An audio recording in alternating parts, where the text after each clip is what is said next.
Now, page 4, the phony anti-constitutional effort to prevent the re-election of Donald Trump. Partisan hack leaders of 17 blue states, these would be states led by Democrats, are working behind the scenes right now to illegally block a second term for President Trump. 17 states have crafted legislation that would ostensibly keep the president off the ballot in 2020 if he does not release his tax returns. No joke. They're saying, no tax returns, no room for Donald Trump on the ballot. It's both unbelievable and unlawful. Democrats are now weaponizing our precious right to vote.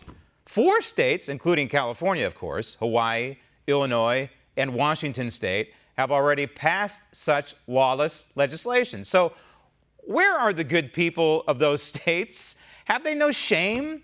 Have they no sense of right and wrong, no respect for the founding document? The Constitution is clear on this matter. There are only a couple of qualifying requirements to run for president: 35 years old and a natural-born citizen. If the framers had wanted tax returns as one of the qualifiers, then they would have inked it. Of course, in 1787, there was no income tax, but that's another anti-constitutional matter. These states cannot simply rewrite the Constitution. These moves by blue states are an attack on our electoral system. They're an attack on our fundamental right to vote, and they're wholly 100% unconstitutional, and they're purely partisan and symbolic. In other words, it ain't going to work. However, in Congress, impeachment, as baseless as it is alive and well, thanks to radicals like Senator Elizabeth Warren. Robert Mueller put all of the facts together for us, put all of the information together. He didn't put the facts together for us, being the United States Congress, the House or the Senate. He put the facts together at the request of Rod Rosenstein, the acting attorney general at the time for this matter. Rod Rosenstein hired Robert Mueller to embark upon a quest to find out about so-called Russian interference in the 2016 election cycle.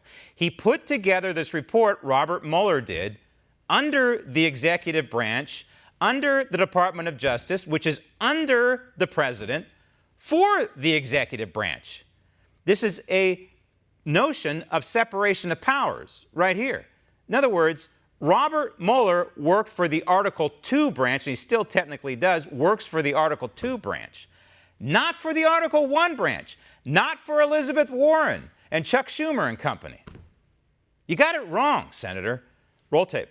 Together for us and abided by the Trump administration's declaration under the Office of Legal Counsel that a sitting president cannot be indicted for his crime. Again, you're wrong, Senator. It is not the judgment of the Trump DOJ that a sitting president cannot be indicted. It is the judgment of 2 previous administrations. One, the Nixon administration more than 40 years ago, and the other, the Clinton administration.